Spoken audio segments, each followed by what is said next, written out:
Anak raja pulang bakudo, ada pidato baganti-ganti, giliran gitu. Assalamualaikum warahmatullahi wabarakatuh. Waalaikumsalam. Alhamdulillahilladzi an'amana bi ni'matil iman wal islam. والصلاة والسلام على سيدنا محمد خير الأنام وعلى آله وصحبه ذوي الكرام أما بعد. Dewan Hakim yang terhormat, kaum muslimin sebangsa dan seagama yang kami banggakan, izinkan kami pada kesempatan yang berbahagia ini menyampaikan satu syarahan Al-Quran yang berjudul Lingkungan Hidup untuk Kemakmuran Bersama. Ma'asyiral muslimin wal muslimat rahimakumullah. Sebelum kami menjelaskan panjang lebar tentang syarahan ini, terlebih dahulu kami ingin menjelaskan apa yang dimaksud dengan lingkungan hidup. Lingkungan hidup bisa diartikan sebagai totalitas dari benda, daya, dan kehidupan termasuk manusia dan lingkungannya yang mempengaruhi kelangsungan hidup, kemakmuran manusia, serta organisme lainnya. Lingkungan hidup adalah karunia yang diberikan Allah Subhanahu wa Ta'ala, yang diciptakan sedemikian rupa agar nampak indah dan sempurna. Tapi alangkah sedihnya kita saksikan sekarang ini kerusakan yang terjadi di darat dan di laut yang disebabkan oleh tangan jahil manusia. Dalam hal ini Allah menegaskan dalam surah Ar-Rum ayat 41 yang akan dilantunkan oleh saudara kami.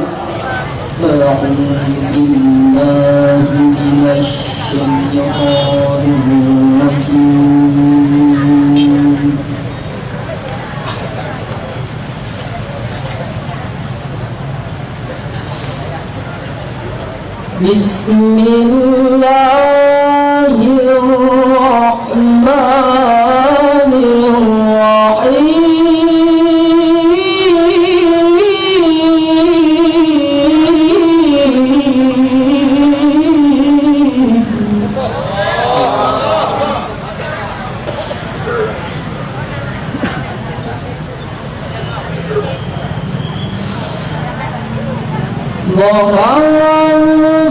الفساد في البر والبحر بما كسبت أيدي الناس ليذيقهم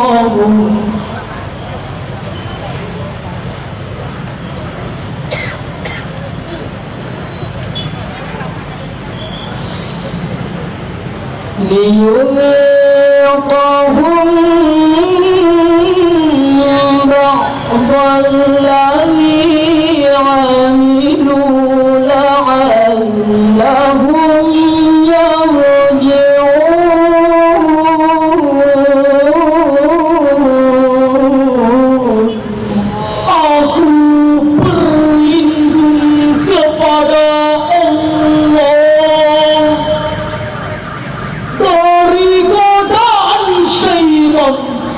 yang tertutup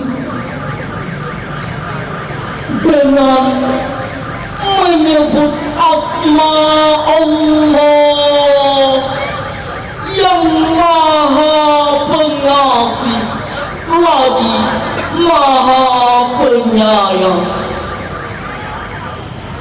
Telah nampak kerusakan di darat dan di laut disebabkan karena perbuatan tangan manusia. Allah menghendaki agar mereka merasakan sebagian akibat dari perbuatan mereka, agar mereka kembali ke jalan yang benar. Kaum muslimin sebangsa dan seagama yang kami banggakan, dalam tafsir Ibnu Katsir halaman 379 dijelaskan bahwa telah nampak kerusakan di darat dan di laut disebabkan oleh perbuatan tangan manusia. Sesungguhnya kekurangan tanaman pangan, buah-buahan disebabkan oleh aneka kemaksiatan. Abu Al-Aliyah berkata, barang siapa yang durhaka kepada Allah di muka bumi ini, berarti dia membuat kerusakan di bumi. Hal ini karena kedamaian bumi dan langit adalah ketaatan. Oleh sebab itu, jika kita mencintai kemakmuran, kedamaian, maka kita harus menjaga, memelihara, serta melestarikan lingkungan kita. Alangkah bahagia dan indahnya lingkungan kita jika kita memiliki semangat dalam melestarikannya, sehingga menghasilkan manfaat bagi setiap manusia yang ada. Hadirin ma'asyiral muslimin wal muslimat rahimakumullah. Para ilmuwan menyebut abad 21 sebagai the age of ancestors restlessness, yaitu abad yang penuh dengan kegelisahan, kecemasan, perang antar suku dan bangsa menjadi-jadi, resesi ekonomi melanda lapisan warga, ledakan penduduk tak terkendali, bahkan pencemaran lingkungan menjadi ancaman kehidupan.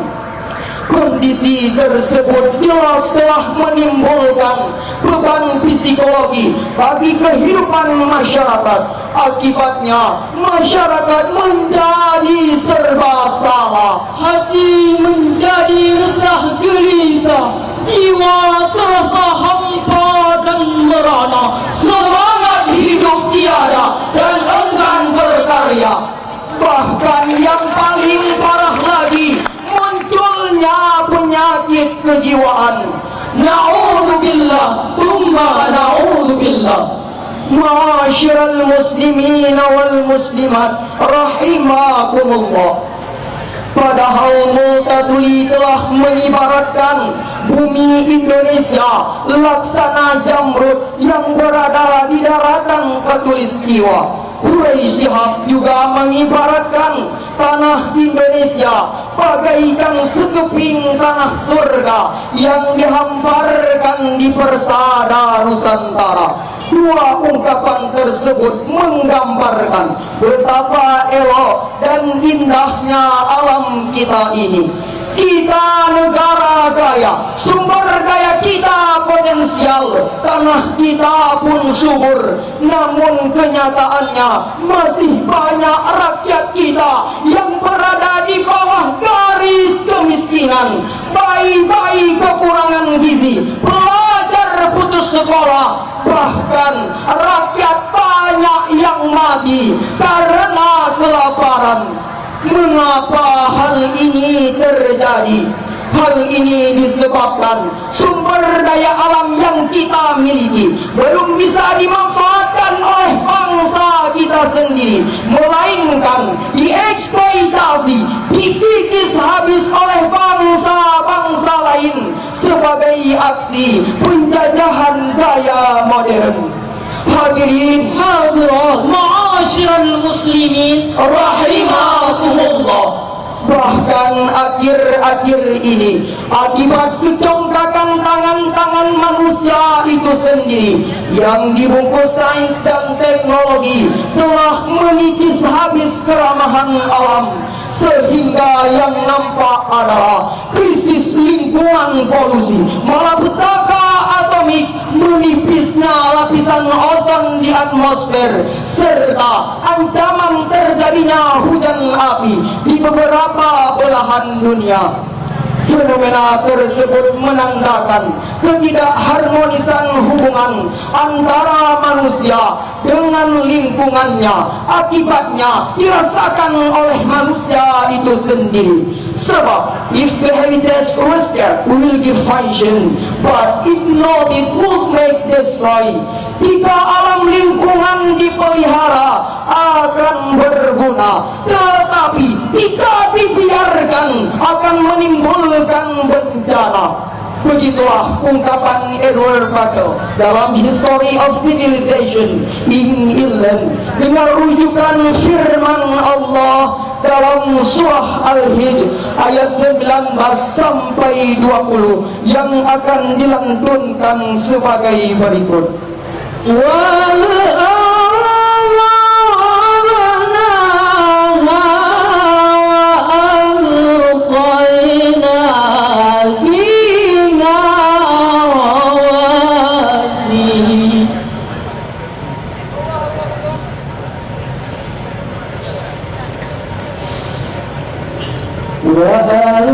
وألقينا فيها رواسي وأنبتنا فيها من كل شيء موزون.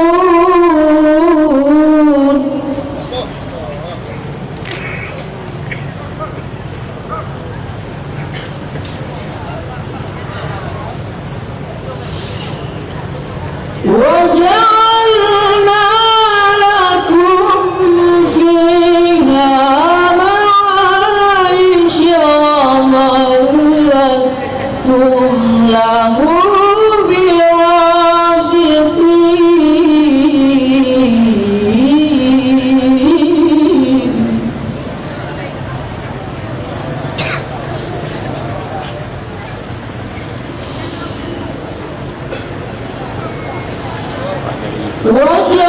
وجعلنا لكم فيها معايش ومن لستم له برازقين.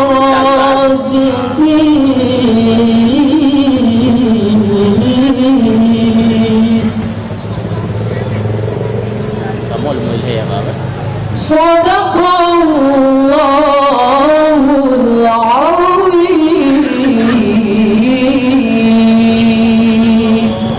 Dan kami telah menghamparkan bumi dan menjadikan padanya gunung-gunung, dan kami tumbuhkan padanya segala sesuatu menurut ukuran.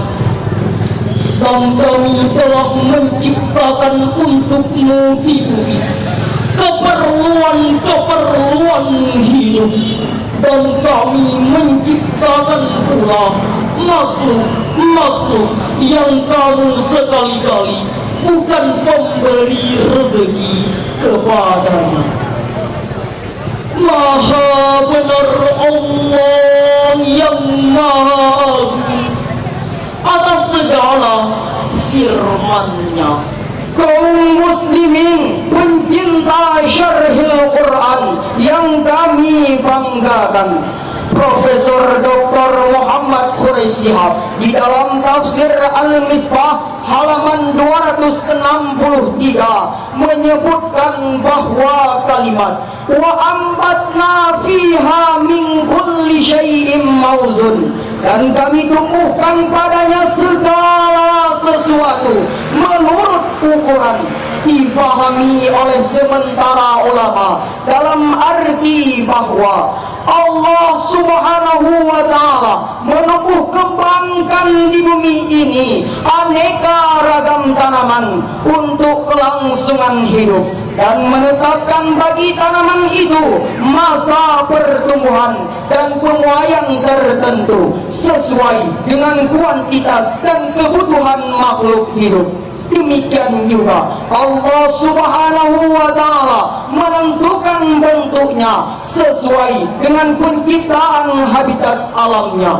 Sedangkan di dalam tafsir Al-Muntaqa, ayat ini dinilai sebagai menegaskan suatu temuan ilmiah yang diperoleh melalui pengamatan di laboratorium, yaitu setiap kelompok tanaman masing-masing memiliki kesamaan. Dilihat dari sisi luarnya, demikian juga dari sisi dalamnya. Bagian-bagian tanaman dan sel-sel yang digunakannya untuk pertumbuhan juga memiliki kesamaan yang praktis tak berbeda, meskipun antara satu jenis dengan jenis lainnya dapat dibedakan, namun semuanya diklasifikasikan dalam satu kelompok yang sama. Lalu bagaimanakah tanggung jawab dan usaha kita sebagai warga negara dalam melestarikan lingkungan ini? Sebagai jawabannya, pertama, kita harus mendukung program pemerintah dengan jalan melakukan reboisasi tanah-tanah gundul, pembuatan terasering untuk mencegah longsor, penanggulangan limbah dan sampah secara bersama-sama, dan menghentikan pemburuan satwa serta penebangan hutan secara liar. Yang kedua, kita syukuri alam ini sebagai nikmat Allah Subhanahu wa Ta'ala dengan cara memeliharanya agar kita merasakan kemakmuran bersama. Apabila sikap ini kita aplikasikan, maka Allah Subhanahu wa Ta'ala menjamin kemakmuran alam raya, sehingga kita jauh dari petaka, terhindar dari bencana, namun dekat dengan nikmat dan barakah dari Allah yang Maha Kudrah. Hadirin hadirat yang dirahmati Allah, perlu diketahui, orang pintar tapi salah, tidak saleh, tidak mungkin memakmurkan alam. Orang hebat namun bergelimang maksiat, mustahil peduli mengelola alam raya. Bahkan yang timbul adalah watak-watak perusak, pohon-pohon ditebangi, gunung-gunung digunduli, dan satwa-satwa diburu. Padahal akibatnya manusia sendiri yang akan menanggungnya. Kita lihat kejadian sekarang ini, terjadi banjir di mana-mana, tanah longsor, gempa bumi, dan gunung meletus di beberapa belahan dunia. Semuanya disebabkan oleh tingkah laku manusia. Dari syarahan kami tadi dapat kita petik beberapa kesimpulan. Yang pertama, lingkungan akan berguna jika dipelihara, dikelola, dan dilestarikan bersama, namun akan menimbulkan bencana jika dirusakkan. Yang kedua, sayangilah lingkungan kita agar kita disayang oleh lingkungan. Oleh karena itu, lingkungan kita pelihara, kita jaga, kita lestarikan bersama agar kita merasakan indahnya kemakmuran. Hanya inilah yang dapat kami sampaikan. Terima kasih atas segala perhatian. Mohon maaf atas segala kekurangan. Tapak Tuan Berpagar Karang, Kota Sabang Wisata Bahari. Soal kalah atau menang itu urusan hakim dan juri. Assalamualaikum warahmatullahi wabarakatuh. Hadirin pengunjung musyawarah Syarhul Quran yang berbahagia, kita beri tepuk tangan yang meriah untuk penampilan nomor